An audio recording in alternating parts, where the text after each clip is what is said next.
How's everyone doing? Today I have a Blu-ray collection update with 4 pickups. And if you've seen any of them, definitely let me know what you think of them. And let me know which one of these is your favorite. Leave me those comments down below. And all 4 of these are from Australia. Australia is the home of some really great companies releasing Blu-rays. In fact, this one includes one of my favorite companies worldwide releasing Blu-rays, and that is Imprint. If you haven't heard of Imprint, definitely check them out. They have some amazing releases that we don't have here in the US, and everything that I've had from them has been region-free, so they can play in US players too. And just, you know, the transfers, the special features, the packaging, they're amazing. Let's go ahead and get into it. First up is Jacob's Ladder. And that's one of the things for these releases. You know, for Imprint right here, you have these outer slipcases. You have different artwork underneath. And then if you line them up, it'll, you know, has the Imprint logo, has the year that it was released, the title, and then the numbering right there on the spine. So if you collect them all, I see some companies doing that, but it's cool to see a really nice company like this doing that too. And, you know, you can line them all up for the releases and stuff. And it's exciting to see what they're releasing. I'm always looking forward to their next batch of releases every month. So really happy that Jacob's Ladder got a release. I can get rid of my old MGM Blu-ray. This transfer is from Studio Canal, so I don't have any reason to believe that it won't be better than the old MGM release. And I'm excited to revisit it. It's been a little bit. This one had a phenomenal cast in here. You know, you've got Danny Aiello, Elizabeth Pena, Tim Robbins, but you also have an early role from Macaulay Culkin in here. Very brief, but pivotal. You also have Ving Rhames, Jason Alexander, Taylor Pruitt, Vince. I always mix up his name, but he's a really good character actor. He's been around for a long time. A bunch of recognizable people. But this movie always had a very haunting and surreal feel to it. When I was a kid, I watched it, and it freaked me out. I probably shouldn't have watched it. But it deals a lot with grief, and it's about this divorced Vietnam vet, and he's got these disturbing visions, and he's not sure what's real and what's, you know, the dreams. And, you know, very psychological thriller horror elements going on. There was the scene in like the hospital scene that just creeped me out so much when I was a kid. But great psychological elements, phenomenal film.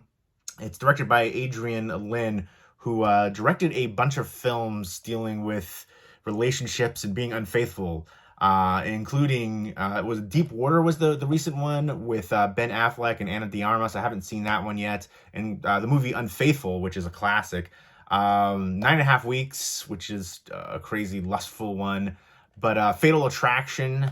I know there was he did a Flashdance, which is just a classic. Foxes, which is a good coming of age movie with young Jodie Foster. The Lolita remake too. He's done some great films, and a lot of films dealing with women in the lead roles too. So I think that's pretty awesome. But it says right on the front, director of Fatal Attraction, but director of so much more than just Fatal Attraction. And Indecent Proposal too. How could I forget that one? So yeah, a lot of ones with relationships and infidelity and stuff like that. But this one is phenomenal. Let me know what your favorite Adrian Lin movie is. Let me know what your favorite Tim Robbins movie.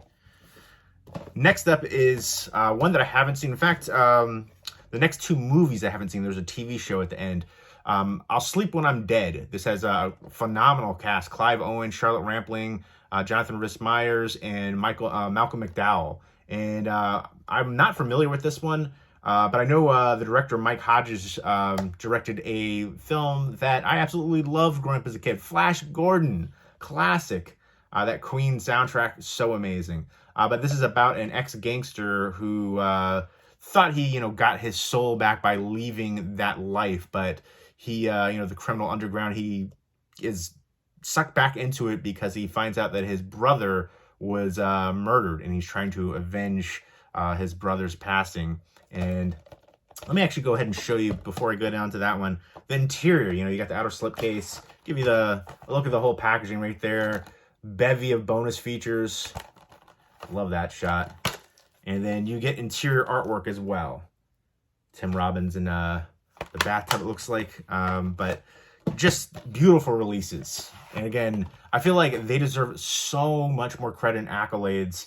I know a lot of people don't really venture out of the US market for purchasing Blu-rays, but you definitely should when it comes to imprint. I can't say enough great things about them. There's been so many Blu-rays that have been released over there that we don't have here in the US. And again, they play here in region A players. So very happy about that. And I'll take the disc out for that one so you can get a better shot right there. But I appreciate this. For physical media fans, the packaging is amazing. You got the interior artwork, which is always nice. The outer slipcase, the unique artwork on the Blu-ray case underneath. I like the clear cases as well. And then I like a lot of the special features that they've had on the releases that I've seen, and the transfers too. Sometimes the transfers will be different than some of the releases here in the US, if there are releases for it. Next up is one that I haven't seen. It's The House of the Spirits, and I have heard of it. In fact, I think they talked about it briefly leading up to the Oscars on the red carpet, although it was a champagne carpet this time. I don't know why they did that. But you've got a phenomenal cast here: Jeremy Irons, Meryl Streep, Winona Ryder, Glenn Close, and Antonio Banderas. And this is about a passionate yet stormy relationship, it says on the back, between a clairvoyant Clara. Interesting. Actually, it says supernaturally gifted, but I added clairvoyant, and then I saw the name was Clara, so I thought that was kind of funny.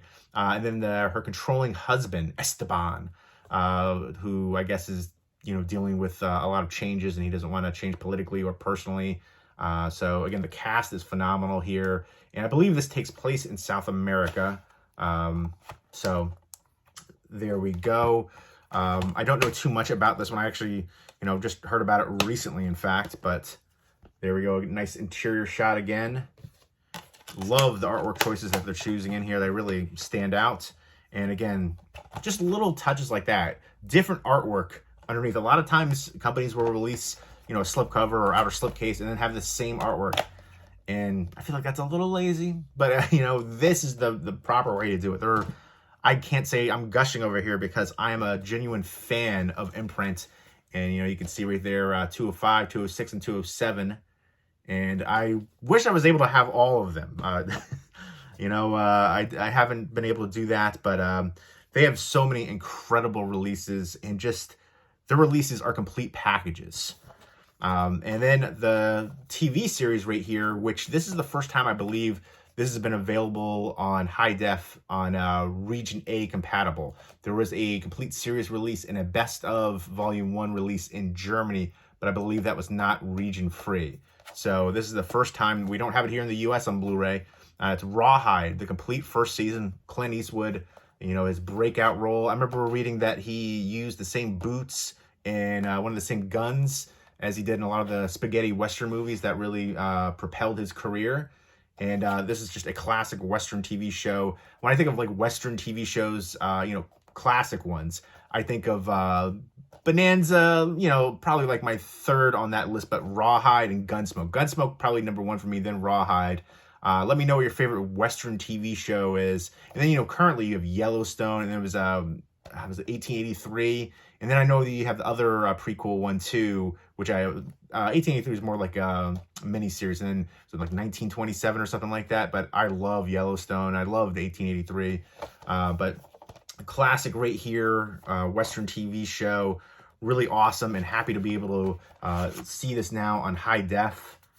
So that is amazing. It's a 5-disc set. This ran from 8 seasons, I believe.